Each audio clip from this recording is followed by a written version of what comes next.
إن الحمد لله نحمده ونستعينه ونستغفره ونعوذ بالله من شرور أنفسنا ومن سيئات أعمالنا من يهده الله فلا مضل له ومن يضلل فلا هادي له وأشهد أن لا إله إلا الله وحده لا شريك له وأشهد أن محمدا عبده ورسوله يا أيها الذين آمنوا اتقوا الله حق تقاته ولا تموتن إلا وأنتم مسلمون يا أيها الناس اتقوا ربكم الذي خلقكم من نفس واحدة وخلق منها زوجها وبث منهما رجالا كثيرا ونساء واتقوا الله الذي تساءلون به والأرحام إن الله كان عليكم رقيبا يا أيها الذين آمنوا اتقوا الله وقولوا قولا سديدا يصلح لكم أعمالكم ويغفر لكم ذنوبكم ومن يطع الله ورسوله فقد فاز فوزا عظيما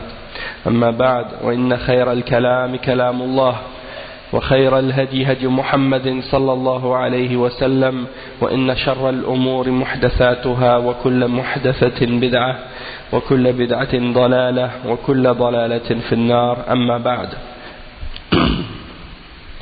On commence aujourd'hui le cours numéro 38 dans l'explication des fondements de la da'wa salafiyya. Et on parle aujourd'hui de mawani' al-takfir. Mawani' al-takfir, c'est-à-dire les choses qui empêchent qu'on puisse déclarer une personne comme étant mécréante. Et on a parlé depuis le début, donc on est toujours dans ce chapitre au sujet des néo-khawarij, et pour réfuter les shubuhat des néo-khawarij, c'est le chapitre 8 dans le livre. Donc au dernier cours on a expliqué les conditions de la ilaha illallah, et on a expliqué nawaqid al-islam, les choses qui annulent l'islam et les conditions de la ilaha illallah. Maintenant qu'on a expliqué ça, on va expliquer maintenant, comme on en avait parlé déjà, des choses qui empêchent qu'on puisse déclarer quelqu'un kafir, les mawani'. Qu'est-ce qu'on appelle mawani'? Mawani' en arabe, c'est le pluriel du mot mani', qui veut dire un empêchement, quelque chose qui empêche. Donc, le cheikh il dit inna ahla as-sunnati wal jama'a إذ يبينون للناس خطورة الشرك والكفر وأنواعه ويدعون الناس إلى التوحيد وعبادة الله مع ذلك هم أرحم الناس بالناس فلا يكفرون المسلم الذي وقع في ناقد من هذه النواقد حتى تنتفي عنه الموانع وتقام عليه الحجة.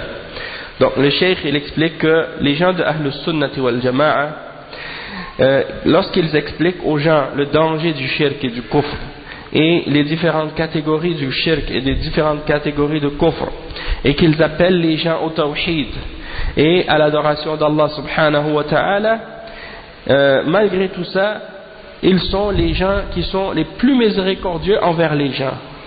Ils sont les plus miséricordieux envers les gens. C'est-à-dire que, comme le cheikh il l'explique, il dit, il ne déclare pas un musulman kafir parce qu'il est tombé dans une des choses qui annulent l'islam de quelqu'un. Ils ne vont pas automatiquement le déclarer kafir parce qu'il a fait quelque chose qui annule l'islam de quelqu'un, mais ils vont vérifier jusqu'à ce qu'ils sont certains que les empêchements sont éliminés et qu'on a établi la preuve sur la personne qui a commis cet acte qui annule l'islam de cette personne. D'accord? Donc c'est pas automatiquement que quelqu'un a fait un acte parmi une chose qui annule l'islam de quelqu'un, automatiquement tu dis ça y est, cette personne elle est en dehors de l'islam. Non, il faut vérifier, est-ce qu'il y a des empêchements, est-ce qu'il y a des choses qui empêchent qu'on dise ça de cette personne, ou bien est-ce qu'il y a des conditions qui sont absentes. Donc dans ce cas-là, on doit s'abstenir d'établir ce verdict-là, et on doit rappeler en même temps aussi par rapport à ça qu'on avait expliqué aussi au dernier cours que c'est pas n'importe quelle personne qui a le droit d'établir ce verdict, mais c'est des gens parmi les hommes de science qui sont fermement enracinés dans la science et qui connaissent bien les règles et les fondements de la charia. C'est eux qui ont le droit d'établir le verdict du takfir sur quelqu'un et non pas n'importe quel individu parmi le commun des musulmans qui décide de déclarer un tel ou telle personne comme étant kafir ou non. Parce que sinon, si on ouvre la porte à tout le monde, eh bien c'est certain que ça va devenir un désastre et que ça va être un chaos. Tout le monde va vouloir déclarer n'importe quelle personne kafir sans science, sans connaissance, sans compréhension. Et puis, qu'est-ce qui arrive comme résultat de ça par la suite? C'est la fitna, comme qu'est-ce qui arrive maintenant dans plusieurs pays musulmans et dans différentes sociétés aussi. Donc, le cheikh il dit ومن هذه الموانع التي تمنع وقوع الحكم على المعين هي الجهل. أولا الجهل. Donc, le cheikh il a expliqué que il y a des choses qui empêchent qu'on établisse le verdict sur une personne en particulier. Parce qu'on a expliqué dans le cours précédent, pas le cours dernier, le cours d'avant, qu'il y a une différence entre le verdict général, de dire par exemple celui qui égorge un animal, qui sacrifie un animal pour autre que Allah, il est kafir, ça c'est un hukm mutlaq, c'est un verdict qui est général. Mais quand tu veux l'appliquer sur un individu, tu vois une personne qui égorge un animal à côté d'une tombe, pour établir ce verdict sur cette personne, c'est pas automatique. Il faut vérifier que les conditions sont présentes et que les empêchements sont éliminés. Et comme on a dit, il faut que ce soit une personne qui ait de la science qui établit ce verdict. Là, c'est pas n'importe qui, parce qu'il y a des choses. Parfois, les gens, ils peuvent arriver vite à la conclusion, puis ils se trompent. Donc, la première chose qui empêche qu'on puisse déclarer une personne kafir, c'est l'ignorance. Al-jahl. Donc si une personne est ignorante, elle est excusée. Bien entendu, il y a des conditions, il y a des détails à ce sujet-là. On va lire ça dans les paroles des ulama aussi par la suite. وَدَلِيلُهُ مِنَ الْكِتَابِ قَوْلُهُ تَعَالَى مَنِ اهْتَدَى فَإِنَّمَا يَهْتَدِي لِنَفْسِهِ وَمَنْ ضَلَّ فَإِنَّمَا يَضِلُّ عَلَيْهَا وَلَا تَزِرُ وَازِرَةٌ وِزْرَ أُخْرَى وَمَا كُنَّا مُعَذِّبِينَ حَتَّى نَبْعَثَ رَسُولًا. Donc qu'est-ce que ça signifie ce verset? Ça signifie celui qui a été guidé, il a uniquement été guidé pour lui-même, c'est-à-dire il a suivi la guidance, c'est uniquement pour lui-même. Et celui qui s'est égaré, il s'est égaré contre lui, c'est contre lui. Et nulle âme n'aura à porter le poids d'une autre, et nous n'allons pas châtier un peuple jusqu'à ce qu'on ait envoyé un messager. وَمَا كُنَّا مُعَذِّبِينَ حَتَّى نَبْعَثَ رَسُولًا. Donc ça c'est le verset 15 dans Surat Al-Isra. Dans ce verset-là, Allah subhanahu wa ta'ala il mentionne clairement que tant qu'un peuple n'a pas reçu un messager, eh bien ils vont pas être châtiés par Allah subhanahu wa ta'ala. Donc ça c'est pour expliquer que la condition de la science, c'est-à-dire la condition d'avoir la connaissance, d'avoir la science, c'est une condition. Et que si quelqu'un est ignorant, il n'a pas reçu le message, et donc il est excusé par son ignorance. L'autre exemple qui est mentionné, le verset 115 dans Surat At-Tawbah, Allah subhanahu wa ta'ala il dit وقوله تعالى وما كان الله ليضل قوما بعد إذ هداهم حتى يبين لهم ما يتقون إن الله بكل شيء عليم. Donc dans ce verset-là, Allah subhanahu wa ta'ala il mentionne que ce qui signifie que Allah subhanahu wa ta'ala ne va pas égarer un peuple après qu'il les ait guidés jusqu'à ce qu'il leur clarifie ce qu'ils doivent craindre. Et Allah subhanahu wa ta'ala est certes connaissant de toutes choses. Donc ça c'est à propos des preuves qui sont dans le Coran au sujet de cette condition-là et de cet empêchement. Ensuite les preuves de la sunna, parmi les preuves, le cheikh il mentionne un hadith. ومن السنة الحديث الثابت في الصحيحين في الرجل الذي قال إذا مت فأحرقوني ثم اسحقوني ثم ذروني في اليم فوالله لئن قدر الله علي ليعذبني عذابا ما عذبه أحدا من العالمين ففعلوا به ذلك فقال الله له ما حملك على ما فعلت قال خفتك فغفر له. فهذا الرجل شك في قدرة الله وفي إعادته وهذا كفر ولكن كان جاهلا لا يعلم ذلك. وفهم السلف لهذه النصوص أن المسلم يعذر بالجهل، وهذا ما قرره شيخ الإسلام ابن تيمية والشيخ محمد بن عبد الوهاب والشيخ ابن باز والألباني وابن عثيمين. وراجع في ذلك كتاب مجموع الفتاوى لشيخ الإسلام وكتابه الرد على البكري، وراجع مجموع فتاوى الشيخ ابن عثيمين وشرح كشف الشبهات للشيخ ابن عثيمين رحمه الله. Donc le cheikh il mentionne un hadith dans la sunna qui prouve que parfois quelqu'un peut être excusé pour son ignorance, et c'est le hadith qui est rapporté dans As-Sahihayn, Al-Bukhari et Muslim, qu'un homme a dit à ses enfants lorsqu'il est mort, c'est-à-dire il a dit à ses enfants, lorsque je vais mourir, brûlez-moi, et prenez mes cendres et répandez-les dans la mer ou dans la rivière.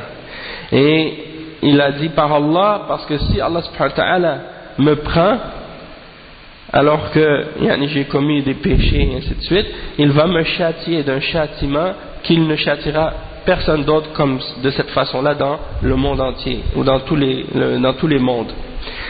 Donc il a eu peur d'Allah subhanahu wa ta'ala, et il a pensé qu'en se faisant brûler puis en faisant répandre ses cendres, que Allah subhanahu wa ta'ala allait pas être capable de ramasser ces différentes cendres et de le faire revenir comme il était, et de le recréer comme il était la première fois pour le châtier. Alors lorsque Allah subhanahu wa ta'ala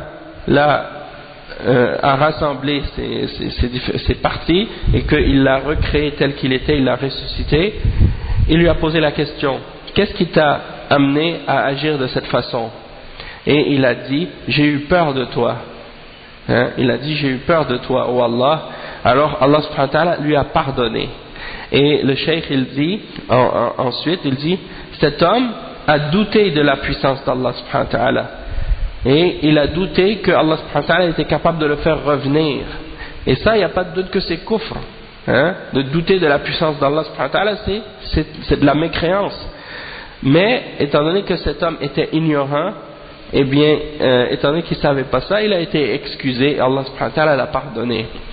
Et le cheikh il dit que la compréhension des salafs de ces différents textes qu'on a mentionnés au sujet de l'excuse par rapport à l'ignorance qui est donnée aux musulmans, ça c'est quelque chose qui a été confirmé par Ibn Taymiyyah, Cheikh al-Islam Ibn Taymiyyah, et le Cheikh Muhammad ibn Abdul Wahhab, et le Cheikh Abdul Aziz ibn Baz, et le Cheikh Muhammad Nasiruddin al-Albani, et le Cheikh Muhammad ibn Uthaymin, et beaucoup d'autres d'entre les ulama aussi.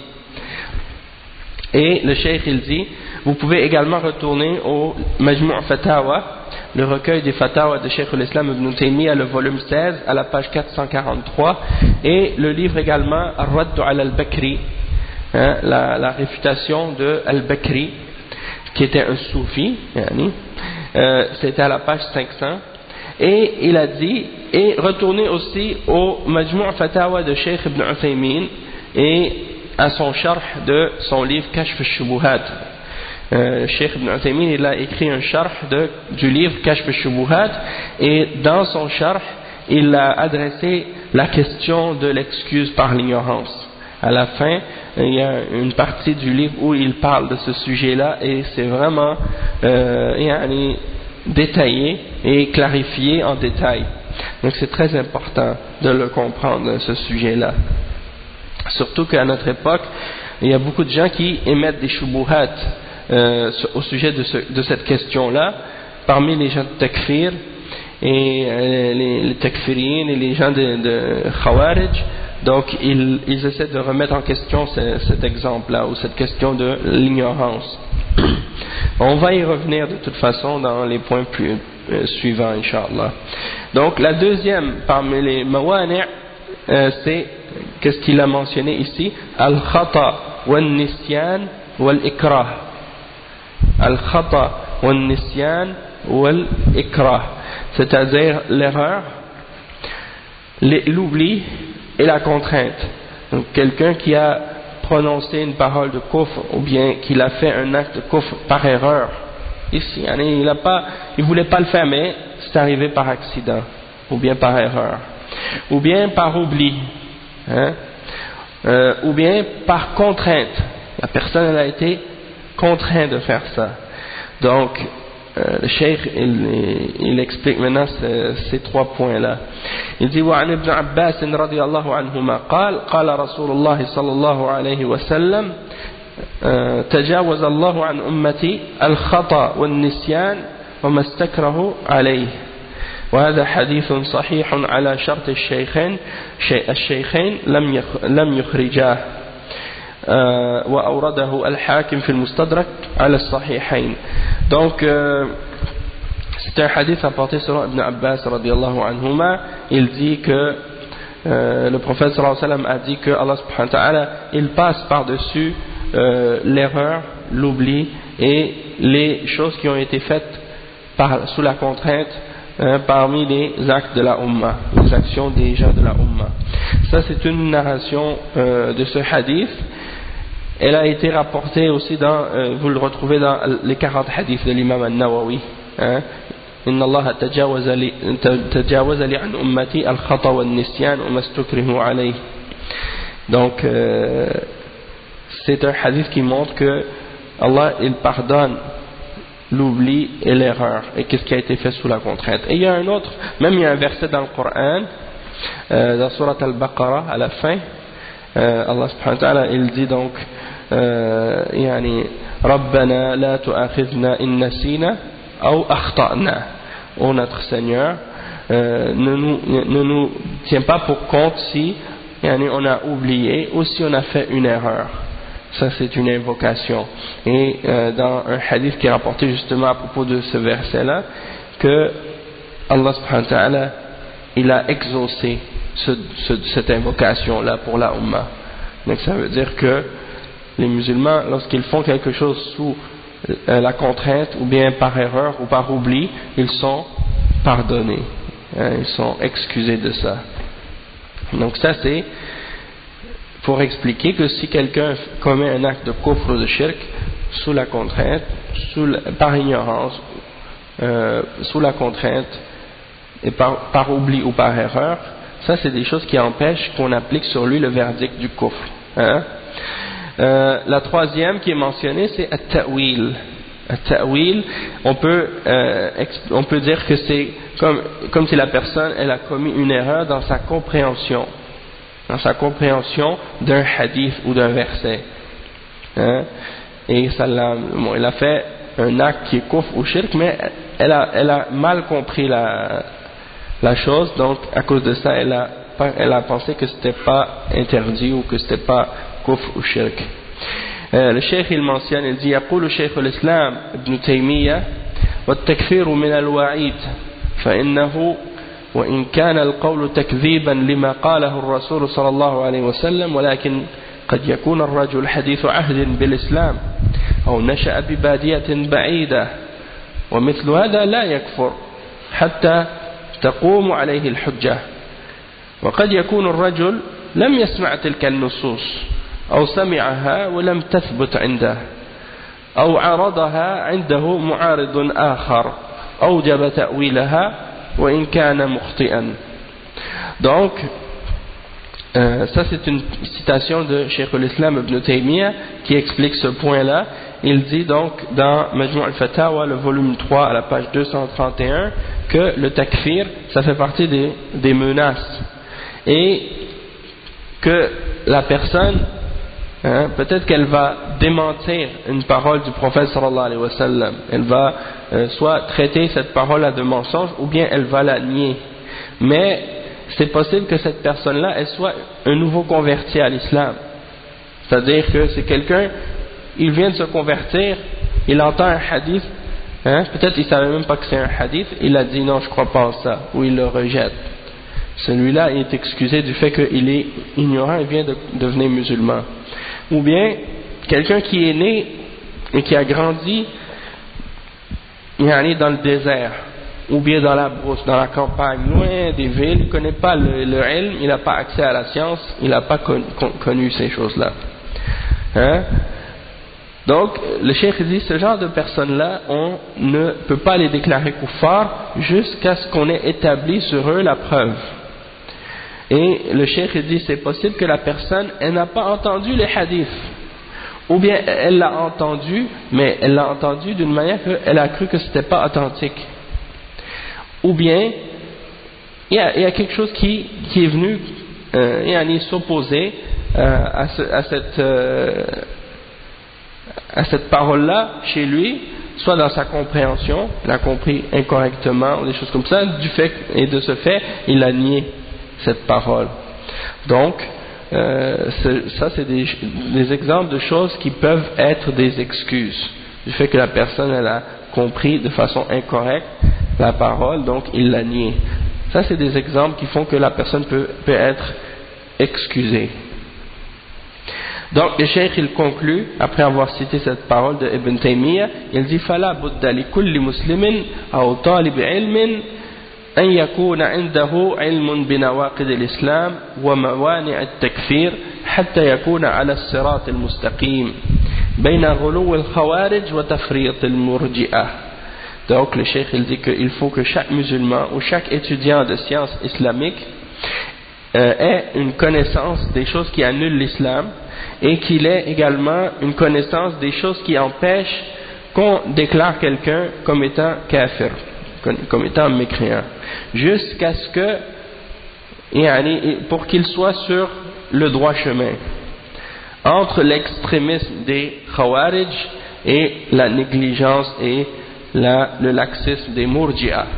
Donc, pour être entre les deux extrêmes, pour pas tomber ni dans un extrême ni dans l'autre. Le cheikh dit ويقول شيخ الإسلام ابن تيمية رحمه الله إن المتأول الذي قصده متابعة الرسول صلى الله عليه وسلم لا يكفر. Donc ça c'est dans Minhaj al-Sunnah, le volume 5 à la page 239.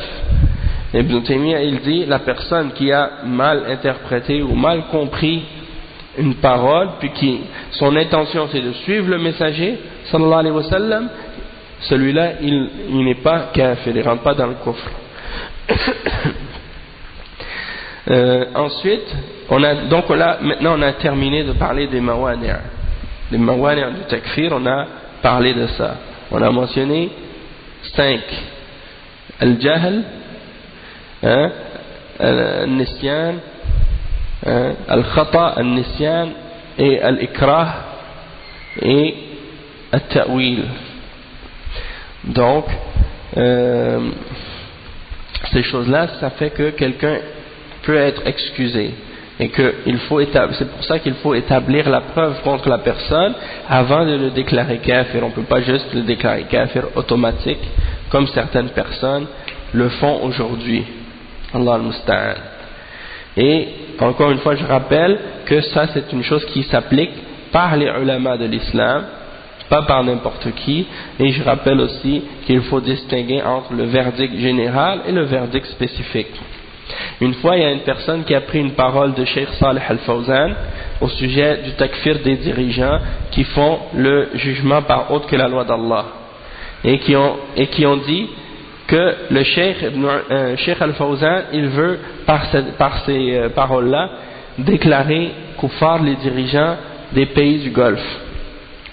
Alors il y a un des élèves de Cheikh Al-Fawzan qui est allé voir Cheikh Al-Fawzan et lui a posé la question, et il a enregistré la question et la réponse, et elle est disponible sur internet, et peut-être que certains d'entre vous l'avez entendu, d'autres peut-être que vous ne l'avez pas entendu, mais quand la personne a mentionné cette parole à Cheikh Salih Al-Fawzan, Cheikh Salih Al-Fawzan il a rigolé, il s'est moqué de cette parole en voulant dire comme si la personne qui pensait qu'il déclarait les dirigeants du Golfe kuffar en se basant sur le hukm qui est mutlaq, à propos du fait de juger par autre que la loi d'Allah.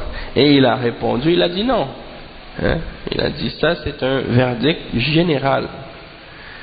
Pour appliquer ce verdict sur des individus, il faut qu'on ait établi la preuve et qu'il y ait il faut vérifier qu'il y ait les empêchements qui sont éliminés et que les conditions sont présentes.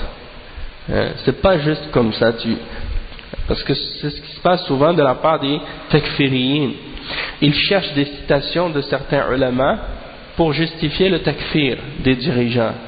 Puis quand il tombe sur une parole générale qui déclare par exemple tel ou tel hukm, eux ils font la déduction et le verdict par eux-mêmes à partir du verdict qui est mutlaq, ou qui est général. Mais tu ne peux pas prendre le hukm qui est mutlaq et l'appliquer sur des individus avant d'avoir vérifié les conditions, éliminer les empêchements et établir la preuve sur cette personne. Ça c'est quelque chose qui est très important de le comprendre et qui protège quelqu'un de tomber dans l'extrémisme des takfiriyin et des khawarij à notre époque. Naam. Naam. Exactement.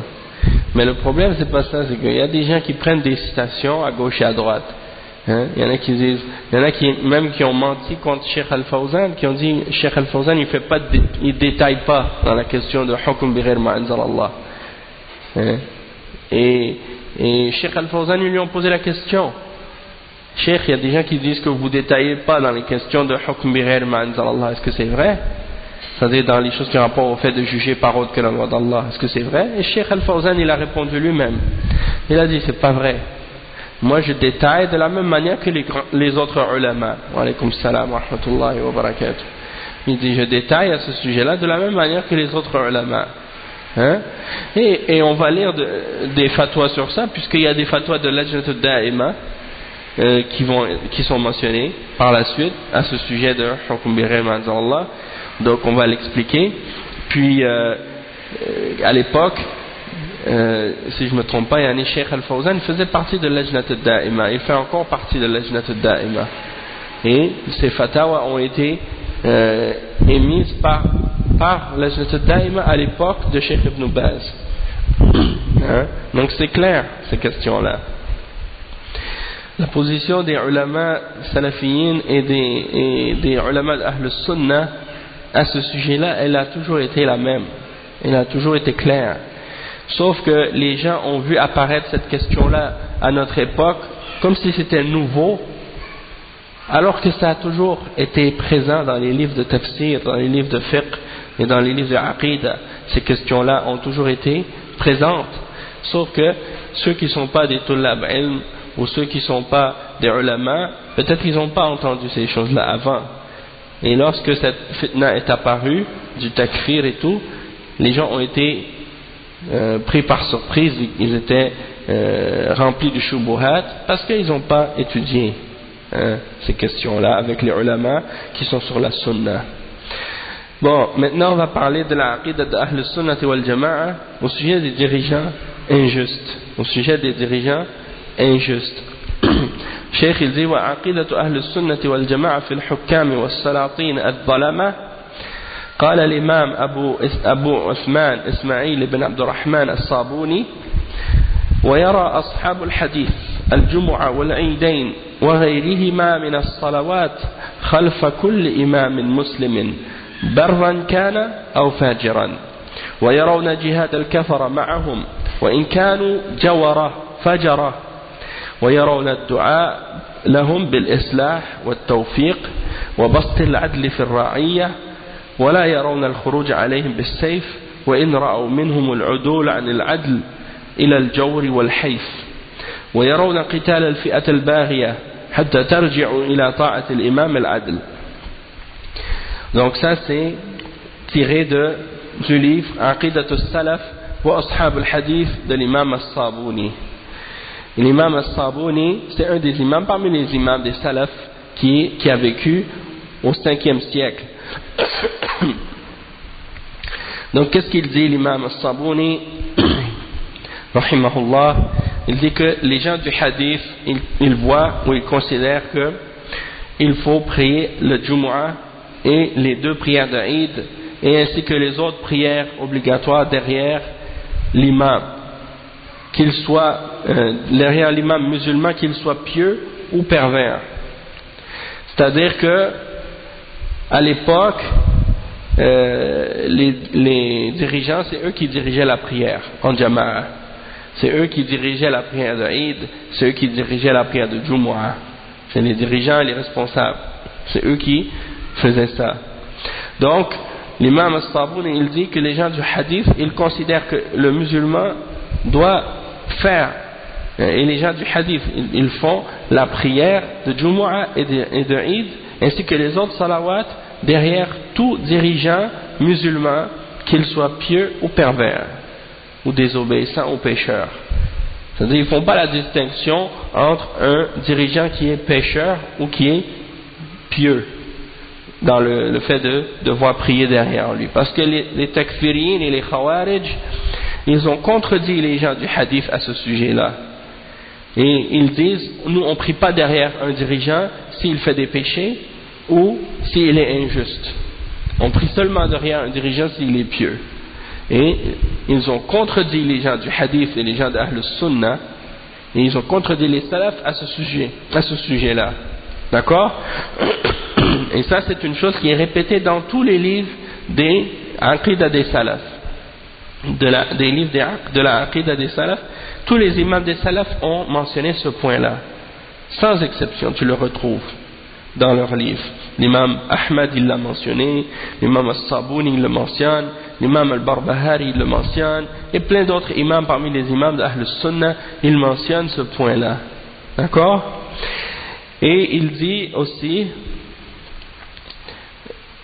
ويرون الجهاد ويرون جهاد الكفار معهم وإن كانوا جورا فجرا. C'est-à-dire que même si ce dirigeant-là c'est un injuste et un pécheur, il considère que tu es obligé de faire le djihad derrière lui. S'il appelle les musulmans à combattre contre les kuffars, à faire le djihad, on est obligé de sortir avec lui. On ne peut pas dire non, c'est pas un bon musulman, on ne veut pas partir derrière lui. ويرون الدعاء لهم بالإصلاح والتوفيق وبسط العدل في الرعية. Donc les gens du hadith, c'est un synonyme pour les gens de Ahl Sunnah wal Jama'a. Des fois on peut dire Ahlul Hadith, on peut dire Ahl Sunnah wal Jama'a, on peut dire As-Salafiyoun, on peut dire Ahlul Athar, on peut dire Al-Firqatul Najiyah, on peut dire Al-Ta'ifatul Mansoura. Tout ça, ce sont des synonymes pour désigner le même groupe, c'est-à-dire les gens qui sont sur le haqq, qui s'accrochent au Coran, qui s'accrochent à la Sunnah et qui s'écartent des innovations et des bid'ah et des sectes. Donc, les gens de la Sunnah, les gens du hadith, ils considèrent qu'ils doivent faire le dua pour les dirigeants, pour qu'ils soient réformés, pour qu'ils deviennent meilleurs, pour que Allah subhanahu wa ta'ala leur donne le succès et pour qu'ils établissent la justice parmi les habitants et les musulmans en général, parmi les citoyens. Donc, ça c'est très important parce qu'à notre époque, on voit que les gens de bid'ah et les ignorants et les khawarij, ils font le contraire de ce que les gens du hadith enseignent. Ils font des du'as contre les dirigeants injustes ou contre les dirigeants qui font des péchés. Alors que la voie des gens du hadith et les gens qui suivent la voie des salafs, c'est de faire des du'as pour les dirigeants, pour qu'ils deviennent meilleurs, pour qu'ils deviennent justes, pour qu'ils deviennent plus justes, ou bien pour qu'ils aient le tawfiq, pour établir la justice, et ainsi de suite. Donc ça c'est un autre exemple. Ensuite il dit وَلَا يَرَوْنَ الْخُرُوجَ عَلَيْهِمْ بِالسَّيْفِ وَإِنْ رَأُوا مِنْهُمْ الْعُدُولَ عَنِ الْعَدْلِ إِلَى الْجَوْرِ وَالْحَيْفِ. C'est-à-dire qu'ils ne sont pas d'accord avec le fait de se révolter contre eux ou de se rebeller contre eux avec l'épée, même s'ils voient de leur part du fait qu'ils dévient de la justice vers l'injustice et l'oppression. C'est-à-dire que tu vois que ces dirigeants-là, ils vont faire de l'injustice, ils vont faire de la tyrannie, ils vont faire ils vont oppresser ou opprimer plutôt la population. Eh bien, on n'a pas le droit de se révolter contre eux ou de se rebeller contre eux ou de prendre les armes contre les dirigeants, parce que ça c'est quelque chose qui est interdit dans le Coran, dans la Sunna et dans les paroles, les ijma' des salafs. Ils ont tous confirmé ce principe-là. Et l'imam Ahmad et l'imam al-Barbahari et les autres imams de la Sunna, ils ont mentionné que celui qui fait ça, celui qui prend les armes contre le dirigeant injuste, il est parmi les Khawarij. Il est parmi les Khawarij. ويرون قتال الفئة الباغية حتى ترجع إلى طاعة الإمام العدل. C'est-à-dire que les gens du hadith, ils considèrent qu'il faut s'allier avec le dirigeant contre un groupe qui veut se rebeller. Il faut les combattre jusqu'à ce qu'ils reviennent à l'obéissance du dirigeant. Hein? C'est-à-dire que s'il y a un groupe qui veut faire une révolte ou une rébellion ou combattre le dirigeant ou le gouvernement, eh bien, on doit se mettre du côté du dirigeant pour arrêter cette révolte et cette rébellion. Cheikh il dit ensuite ولكن بضوابط ذكرها أهل العلم منها. Ici il y a un point, le cheikh il va mentionner des exceptions à ça puis des conditions par rapport à cette exception là. Et le cheikh Salih al-Suhaymi il dit en note de bas de page, il dit وقال الشيخ صالح السحيمي معقبا على هذه الضوابط مع التأكيد على ما ذكرت مسبقا. Donc c'est ça ce qu'il a dit. Cheikh Salih al-Fawzan il a mis une note, il a dit مع التأكيد على ما ذكرت مسبقا وهو الرجوع في هذا إلى العلماء. Donc il a dit les règles et les conditions que tu mentionnes, ça c'est bien entendu en confirmant ou en insistant sur le fait, comme tu as mentionné précédemment, qu'il faut retourner aux ulama dans ces choses-là. C'est pas n'importe qui juge de lui-même au sujet de ces choses-là. Premièrement, parmi les règles et les principes à prendre en considération lorsqu'il y a un dirigeant par exemple qui a fait un acte de kufr, c'est ça que le cheikh il mentionne ici. Il dit أولا إذا رأى المسلمون من الوالي كفرا بواحا لحديث جنادة ابن أبي أمية قال دخلنا على عبادة بن الصامت وهو مريض فقلنا حدثنا أصلحك الله بحديث ينفع الله به سمعته من رسول الله صلى الله عليه وسلم فقال دعانا رسول الله صلى الله عليه وسلم فبايعناه فكان فيما أخذ علينا أن بايعنا على السمع والطاعة في منشطنا ومكرهنا وعسرنا ويسرنا وأثرة علينا وأن لا ننازع الأمر أهله قال إلا أن تروا كفرا بواحا عندكم من الله فيه برهان. ثانيا القدرة على إزالته فالقدرة شرط في إزالة ولاة الأمور. يقول الشيخ ابن عثيمين رحمه الله إن كنا قادرين نخرج وإن كنا غير قادرين فلا نخرج لأن جميع الواجبات الشرعية مشروطة بالقدرة والاستطاعة. Donc le cheikh il explique premièrement que si on voit de la part d'un dirigeant musulman, si les musulmans voient de la part d'un dirigeant un acte de kufr clair, ça c'est une exception par rapport à ce qu'on a mentionné tout à l'heure. C'est basé sur le hadith de Junada ibn Abi Umayya. Il dit nous sommes entrés chez Ubadat ibn Samit alors qu'il était malade et on lui a demandé donne-nous un hadith ou mentionne-nous un hadith que Allah subhanahu wa ta'ala te guérisse ou bien te réforme. Donne-nous un hadith par lequel Allah subhanahu wa ta'ala va nous faire un bienfait lorsqu'on va l'entendre. Un hadith que tu as entendu de la part du prophète sallallahu alayhi wa sallam, du messager d'Allah sallallahu alayhi wa sallam. Donc ils sont entrés chez Ubadat ibn Samit. Ubadat ibn Samit il est malade. Ils lui disent mentionne-nous un hadith que tu as entendu de la part du messager d'Allah sallallahu alayhi wa sallam par lequel Allah subhanahu wa ta'ala va nous faire un bien quelconque. Et puis ils font un dua pour lui en disant aslahak Allah. Donc ça c'est l'exemple comment les les salafs, ils se visitaient les uns les autres, et même des moments de maladie, des moments que quelqu'un était malade dans son lit, hein, ils en profitaient quand même pour demander des questions sur le ilm et demander des hadiths, hein.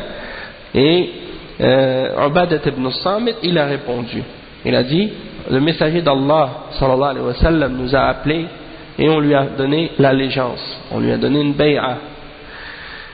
Wa alaykum salam wa rahmatullahi wa barakatuh. Et parmi les clauses de cette allégeance, hein, parce que quand on prend une allégeance avec un dirigeant, ou bien dans le cas ici avec le prophète sallallahu alayhi wa sallam, on fait une allégeance, c'est-à-dire c'est comme si on prenait un serment, hein? Donc on met notre main sur la main de la personne, puis on va mentionner des clauses. Le dirigeant, il mentionne des clauses, des choses sur lesquelles on doit respecter dans cette allégeance-là. C'est comme un serment. Alors, parmi les clauses de cette allégeance, il y a qu'il devait écouter et obéir. Il devait écouter et obéir dans les moments où les gens sont motivés et dans les moments où les gens sont, hein, ils font quelque chose qui leur déplaît. Si on leur demande quelque chose qu'ils aiment faire ou qui leur déplaît. Dans les moments de difficulté comme dans les moments de facilité. Et même si c'est à leur dépens, c'est-à-dire même si ces dirigeants-là vont demander quelque chose, ou bien ils vont prendre des privilèges aux dépens du reste des autres musulmans ou de la population. Et comme Cheikh Al-Wassabi, dans ce qu'il a donné dernièrement, il a lu plus que 100 hadiths sur l'obligation d'obéir aux dirigeants injustes. Plus que 100 hadiths. Il y en a 104 hadiths sur ce sujet-là. Il les a rassemblés.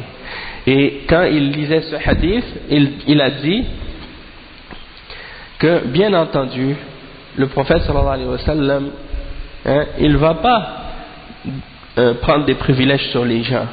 Il ne va pas faire de l'injustice de la part. Il ne va pas faire de l'injustice contre les gens. Mais ça, il disait ça. Wa alaykum salam wa rahmatullahi wa barakatuh. Mais il disait ça pour qu'on ait un exemple pour les dirigeants qui vont venir dans le futur. Dans le sens qu'il va y avoir des dirigeants qui vont arriver dans le futur, qui vont parfois faire ce genre d'injustice, ou bien qui vont se donner des privilèges. Comme certains aujourd'hui, tu vois, qui voulaient justifier certaines révoltes, ou certaines rébellions, ou certaines manifestations dans les pays arabes maintenant, ils disaient, oui mais un tel dirigeant, il a volé je sais pas combien de millions, il a fait ci, il a fait ça. Et c'est incroyable parce que le prophète sallallahu alayhi wa sallam, dans les hadiths, il a dit, ils vont faire ça. Vous allez avoir des dirigeants et ils vont faire ça, c'est-à-dire ils vont se prendre tous les privilèges de la dunya, ils vont pas vous donner votre droit. Donc, eux ils disent, non mais eux ils font de l'injustice, ils nous donnent pas nos droits et puis ils prennent tout l'argent pour eux. Le prophète sallallahu alayhi wa sallam avait dit, il y a des dirigeants qui vont arriver dans le futur, ils vont faire ça. Écoutez et obéissez. Même s'ils frappent votre dos, même s'ils prennent vos biens. Aujourd'hui, tu vois, les gens, ils se plaignent de choses que ces dirigeants-là font, que le prophète sallallahu alayhi wa sallam avait averti la Ummah que ces dirigeants-là allaient faire ces choses-là, et que lorsqu'ils allaient faire ces choses-là, de ne pas désobéir et de ne pas cesser d'écouter et obéir dans le bien. Et les gens, c'est comme s'ils n'ont même pas entendu le hadith. Comme le cheikh Al-Wassabi, il disait, subhanallah, les gens, aujourd'hui, c'est l'ignorance. Ils n'ont pas entendu les hadiths du messager, sallallahu alayhi wa sallam. Et il a dit, cheikh Al-Wassabi, il disait aussi, il dit, c'est pas des fois, c'est pas des khawarij, c'est juste des awam, des gens, des musulmans du commun, d'entre les communs. Ils sont ignorants des hadiths du prophète sallallahu alayhi wa sallam. Ils viennent en contradiction directe avec ce qui est mentionné dans les hadiths. Puis ensuite il dit, et qu'on ne va pas disputer aux dirigeants le commandement. On ne va pas leur disputer le commandement à ceux qui le détiennent. Et il a dit après, excepté si vous voyez un kufr qui est bawah, c'est-à-dire qui est clair comme le soleil, au sujet duquel il y a une preuve venant d'Allah, une preuve claire et évidente, burhan, hein, à son sujet. Donc ça c'est l'exception à la règle. Et qui détermine cette exception là, c'est-à-dire qui va déterminer qu'il y a un kufr qui est bawah? C'est les ulama. C'est les ulama qui vont décider et qui vont dire ça, hein, et qui vont établir ce verdict là. Parce qu'il y a beaucoup de gens aujourd'hui, Allah musta'an, ils pensent qu'ils peuvent faire le verdict tout seuls, eux-mêmes, sans retourner aux ulama de l'islam. Allah musta'an. Et il y en a même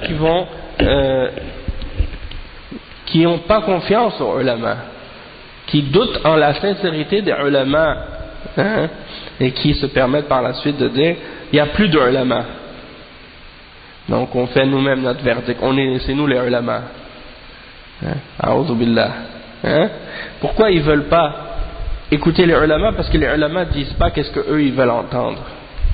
Donc puisqu'ils n'entendent pas qu'est-ce qu'ils veulent entendre selon leur passion, ils n'entendent pas les ulama dire ça, alors ils essaient de discréditer les ulama et de dénigrer les ulama, puis eux ils se déclarent eux-mêmes les ulama par la suite, pour être capables de faire leur propre verdict puis d'établir leur passion par la suite.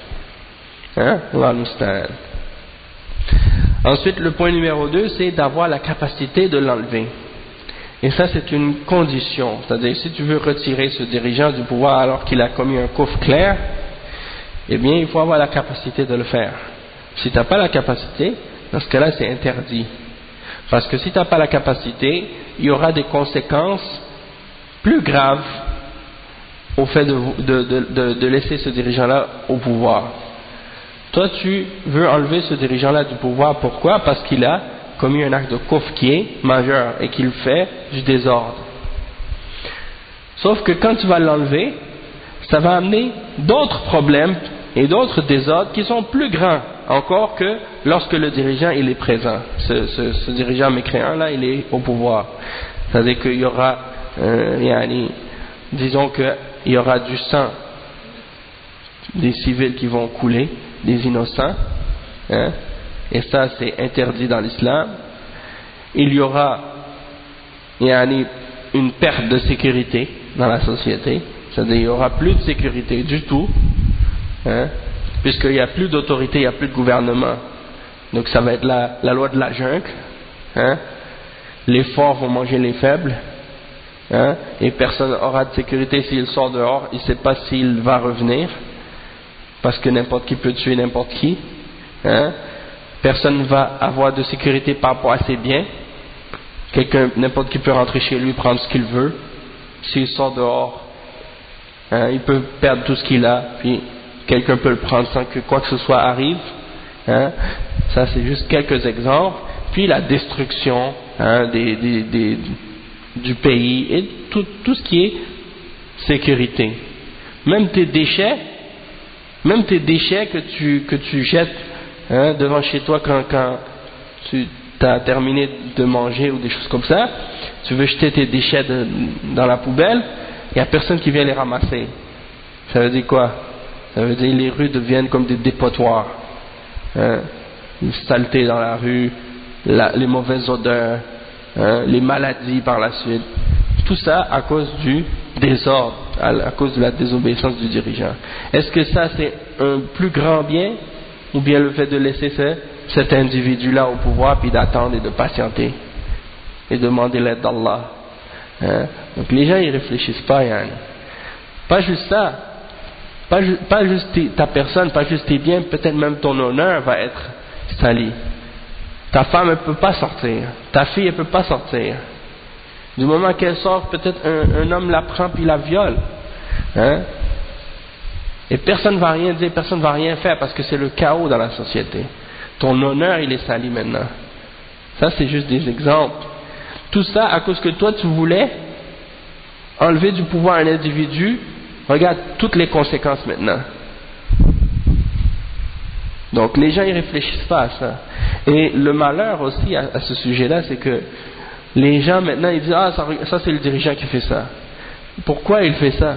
Parce que vous avez été les causes. Et lui il a juste réagi. Et là maintenant vous payez les conséquences. فَبِمَا كَسَبَتْ أَيْدِيكُمْ. Allah subhanahu wa ta'ala dit ici, il y a un malheur qui tombe sur vous, c'est à cause de ce que vos mains ont acquise. Hein? Si tu marches dans la rue et tu vois un homme qui mesure 7 pieds, 6 pieds, qui est musclé, costaud, fort, et qui a des armes sur lui, et toi tu n'as rien, et t'es mec, t'es petit, et tu n'as aucune arme pour te défendre, est-ce que tu vas aller l'insulter? Est-ce que tu vas aller le provoquer? Non. Et si tu t'en vas le provoquer, puis après il te frappe, et qu'après il t'arrive quelque chose, est-ce que c'est pas de ta faute? C'est ta faute, parce que tu as provoqué quelqu'un alors que tu sais que tu n'es pas apte à le faire, et que tu n'as pas de moyen même de te défendre ou de te protéger. Donc ça c'est pas logique d'agir comme ça. Et l'islam nous interdit d'agir d'une manière stupide. Le musulman il n'a pas le droit d'agir stupidement ou d'être stupide, hein? Et d'agir de façon irréfléchie, hein? Le musulman il doit être intelligent, hein? Le prophète sallallahu alayhi wa sallam il a dit laysa al-mu'minu bi'im'a. Le musulman il ne doit pas être naïf, faible d'esprit, puis il ne doit pas non plus aussi être comme le prophète sallallahu alayhi wa sallam a dit la yuldahu al-muslimu min juhrin marratayn. Ay na'am. C'est-à-dire un musulman il ne doit pas se faire mordre 2 fois par le même trou, hein? Donc ça veut dire t'es arrivé une fois à quelque chose, tu prends une leçon de ça. Et des fois c'est pas nécessaire que ça t'arrive à toi. Si tu vois que c'est arrivé à quelqu'un d'autre, prends la leçon de ça, hein? As-sa'idu man wu'idha bi ghayrihi. Heureux celui qui a pris une leçon de qu'est-ce qui est arrivé à l'autre. C'est pas obligé que ça t'arrive à toi, hein? Donc ça c'est des exemples. Donc c'est ça que le cheikh il mentionne, la capacité. Et Cheikh Ibn Uthaymin il dit si on a la capacité, dans ce cas-là on peut sortir contre et se rebeller contre ce dirigeant-là pour l'enlever et le remplacer par quelqu'un d'autre. Mais si on n'est pas capable, alors on ne doit pas sortir, parce que toutes les obligations de la charia sont conditionnées par la capacité.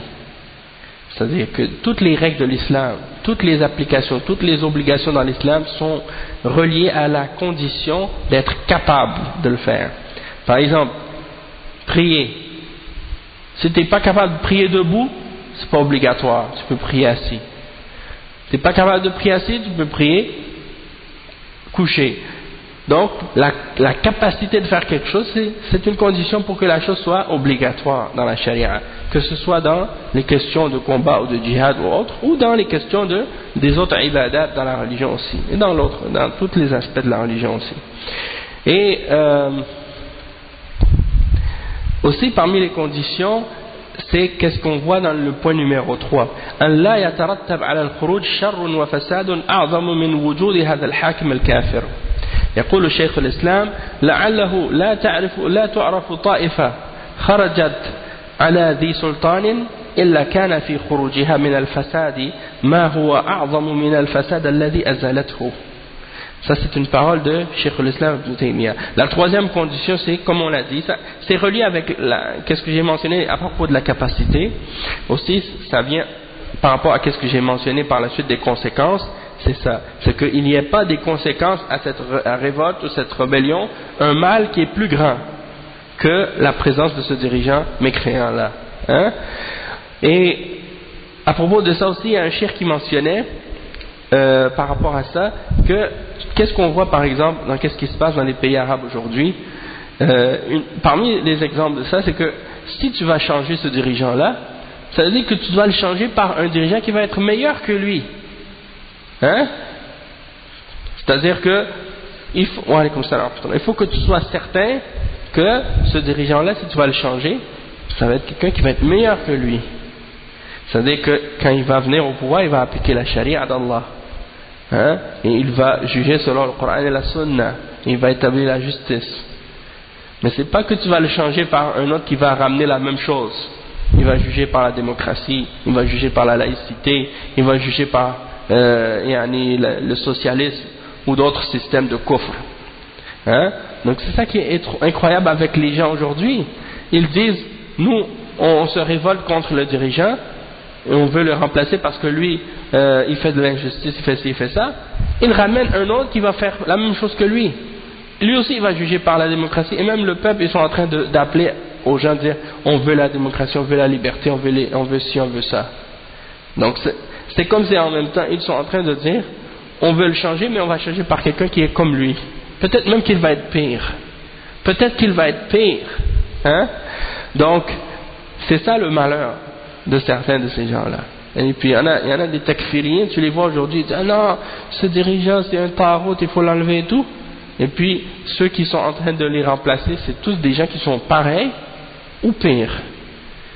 Alors, où est-ce qu'il est le bien de supporter ou de défendre ces soi-disant révoltes? Hein? Ça, c'est des exemples de contradiction de la part de ces individus-là. Donc, Cheikh l'Islam, Ibn Taymiyyah, qu'est-ce qu'il dit?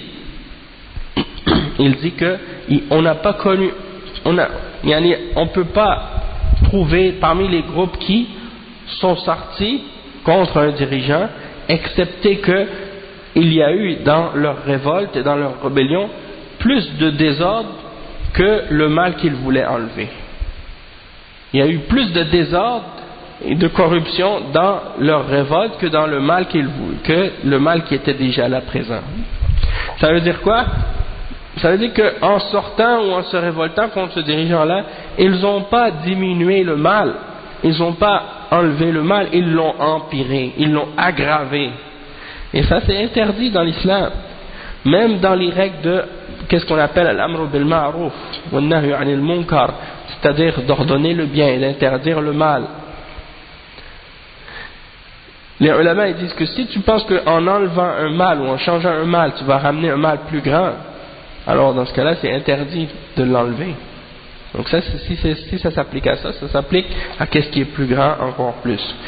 يقول الشيخ ابن باز أما إذا لم يكن عندهم قدرة فلا يخرجوا أو كان الخروج يسبب شرا أكثر فليس لهم الخروج رعاية للمصالح العامة والقاعدة الشرعية المجمع عليها لا يجوز إزالة الشر بما هو أشر منه. Donc ça c'est une parole de Cheikh Ibn Baz dans son Majmu' Fatawa, le volume 8 à la page 203. Cheikh Ibn Baz il dit quoi? Il dit s'ils n'ont pas la force, alors ils ne doivent pas sortir. Ou si en sortant contre ce dirigeant-là, ils vont ramener un mal plus grand, alors ils ne doivent pas sortir contre ce dirigeant-là. Pourquoi? Pour tenir compte de l'intérêt général et par rapport à la règle de la charia sur laquelle il y a un consensus sur cette règle, c'est-à-dire il n'est pas permis d'enlever un mal par ce qui est plus mal encore. الله المستعان. Donc le Cheikh dit يقول الشيخ ابن عثيمين ثم إذا خرجنا فقد يترتب على خروجنا مفسدة أكبر مما لو بقي هذا الرجل على ما هو عليه لأننا لو خرجنا ثم ظهرت العزة له صرنا أذلة أكثر وتمادى في طغيانه وكفره أكثر. فهذه المسائل تحتاج إلى تعقل وإلى أن يقترن الشرع بالعقل وأن تبعد العاطفة فنحن محتاجون للعقل والشرع حتى لا ننساق وراء العاطفة التي تؤدي إلى الهلكة. Donc ça c'est la parole de Cheikh Mohammed ibn Salih al-Uthaymin. il dit dans Bab al-Maftouh, c'est une fatwa qu'il a donnée, c'est le volume 3, page 126, il dit, et si on sort, et si que lorsqu'on sort contre ce dirigeant-là, qui a mécru, qui a fait un kufr, qui est clair, que les ulama ont dit oui, il est kafir et ainsi de suite, et que ça va amener des conséquences plus grandes, des conséquences négatives plus grandes que si cet homme-là reste au pouvoir, alors dans ce cas-là, il ne faut pas sortir. Il dit parce que si on sort contre lui, supposons qu'il est kafir, les ulama ont dit oui, il est kafir, et que eux ils se préparent et ils sortent contre ce dirigeant-là, ils se révoltent contre lui, puis qu'ils réussissent pas à l'enlever, puis que ce dirigeant-là il reprend le pouvoir et le contrôle. Et là, déjà, ils avaient des difficultés, ils se plaignaient, ils trouvaient que ce dirigeant-là était dur contre eux, et ils avaient de la difficulté. Là, maintenant qu'il a repris le pouvoir et qu'il a vu que ces gens-là ont essayé de l'enlever, il va être encore plus dur contre eux, et les gens vont être encore plus rabaissés et humiliés, et lui, il va transgresser encore plus dans sa mécréance. Donc ça, c'est quelque chose qui veut dire que ça nécessite de notre part de faire preuve de logique, de raison, de réfléchir. Ça, c'est la première chose. Deuxième chose, il faut en même temps rassembler, comprendre la charia et la révélation, la religion, et aussi de comprendre ça aussi avec notre logique, de comprendre les aspects de qu'est-ce qui a rapport avec ces questions-là pour éviter de s'égarer. Et le cheikh il dit, et aussi de repousser les émotions et les émotions et les sentiments. Pourquoi? Parce que c'est ça souvent qui fait tomber les gens dans l'égarement au sujet de ces affaires-là. Les gens, ils rentrent là-dedans avec leurs émotions, et tu le vois, tu le sens quand ils parlent. Donc le cheikh il dit donc il faut avoir la raison, il faut il faut revenir à la charia pour comprendre les règles, pour pas qu'on se laisse aller derrière les émotions qui nous amènent à notre perte. Parce que si tu suis juste les discours émotifs de certains qui parlent de ces sujets-là, tu vas t'égarer, tu vas te perdre. Donc ça c'est très important. Donc là on a parlé de ce sujet-là, les règles qui ont rapport avec le fait de sortir contre un dirigeant qui est kafir et dont les ulama ont dit à son sujet qu'il est mécréant avec certitude. Comme c'est arrivé par exemple dans certains pays, les ulama ont dit à propos d'un dirigeant quelconque que lui il était mécréant. Tout le monde est d'accord que ce dirigeant-là il est mécréant. Est-ce que ça veut dire qu'on a le droit de se rebeller contre lui? Non. Pourquoi? Parce qu'il y a d'autres points à prendre en considération. Il y a d'autres conditions à prendre en considération dans ce sujet-là. C'est pas automatiquement ah oui il est kafir, ça veut dire on a le droit. Non. On est des musulmans, on n'est pas des socialistes, on n'est pas des communistes, on n'est pas des démocrates ou des laïcs qui permettent toute forme de rébellion, comme certains kuffars qui disaient by any means necessary. By any means necessary. Souvent vous allez voir par exemple cette affiche de Malcolm X, avec son fusil, il regarde par la fenêtre et c'est écrit sur le côté by any means necessary ou by all means necessary. Ça veut dire par tous les moyens nécessaires. Ça veut dire quoi? Ça veut dire la fin justifie les moyens. Tu veux arriver à ta fin, donc tout est permis pour y arriver. Et ça c'est le slogan des communistes et des socialistes. C'est-à-dire que pour eux, il n'y a pas de limite. Donc qu'est-ce que tu peux faire pour arriver à ton but? Et il y a certains groupes parmi les gens qui prétendent appeler à l'islam ou qui prétendent appeler à la charia, ils ont copié ce principe-là de ces gens-là, des kuffars. Et ils pensent que tous les moyens sont bons pour arriver à l'application de l'islam ou de la charia. Donc ils vont même faire des choses haram et contredire le Coran et la Sunna dans le but d'arriver à appliquer soi-disant qu'est-ce qu'ils veulent parmi les explications de l'islam ou de la charia. Et ça c'est interdit dans l'islam. Parce que dans l'islam, c'est pas seulement l'objectif qui doit être bon et qui doit être permis, mais aussi les moyens qu'on utilise pour arriver à cet objectif-là doivent être en accord avec la charia. Sinon, c'est pas permis. Ensuite, le cheikh, il parle maintenant d'une autre question qui a rapport avec le hukm bi ghayri ma anzal Allah.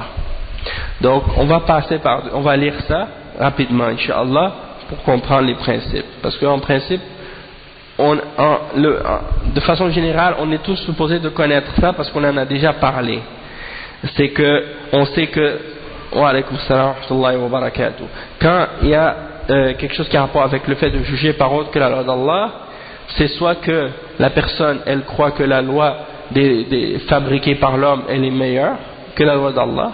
Dans ce cas-là, c'est un kufr akbar, la personne elle sort de l'islam. Soit qu'elle ne croit pas nécessairement que c'est meilleur, mais elle croit que c'est la même chose, pareil. C'est-à-dire les lois faites par l'homme sont équivalentes à celles des lois d'Allah. Ça aussi c'est kufr, ça fait sortir de l'islam. Parce que tu mets la parole d'Allah équivalente avec la parole des hommes, ou la loi des hommes. Donc ça c'est kufr akbar qui fait sortir de l'islam. Et le troisième exemple, quelqu'un il dit non, c'est pas meilleur que la loi d'Allah, c'est pas équivalent à la loi d'Allah, mais on a le droit, c'est permis de juger par une autre loi que la loi d'Allah. Yani yastahil, il le rend halal, il le permet. Ça aussi c'est un kufr akbar qui fait sortir de l'islam. D'accord? Puis il y a la catégorie qui est un kufr, mais qui est un kufr mineur, qui ne fait pas sortir de l'islam. C'est lorsque quelqu'un il juge par autre que la loi d'Allah parce qu'il suit sa passion, tout en reconnaissant que ce qu'il fait est un péché. Celui-là, il ne sort pas de l'islam. D'accord? Donc ça, c'est les 4 exemples que les ulama ils mentionnent en général dans les fatawa et dans les livres à ce sujet-là. Donc si vous comprenez ces quatre catégories-là, eh bien vous avez compris la question. En principe, vous devriez comprendre le sujet. Hein, Hassan? Nous, dans notre croyance, dans notre cœur, hein, c'est obligatoire pour nous de croire que la loi d'Allah elle est supérieure à toute autre loi, peu importe de qui elle vient, peu importe qui l'a écrit, qui l'a faite, peu importe quel pays. Et c'est pas juste les lois faites par les hommes, comme on connaît par exemple dans les pays, c'est aussi les traditions et les coutumes. Si par exemple quelqu'un il juge par ses traditions et ses coutumes dans son pays, parfois dans des pays il y a des gens qui habitent dans des villages ou dans